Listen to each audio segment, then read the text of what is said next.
Did you know Jacob worked for his uncle for 20 years and got tricked almost every single day? After Laban switched daughters on Jacob's wedding night, the real nightmare began.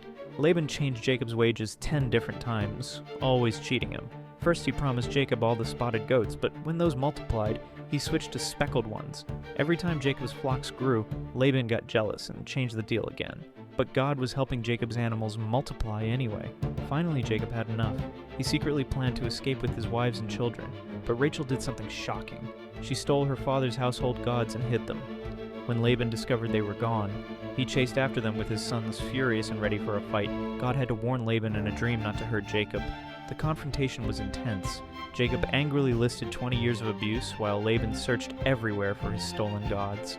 Little did he know Rachel was sitting right on top of them pretending to be sick. They finally separated with a stone covenant, ending 2 decades of family drama.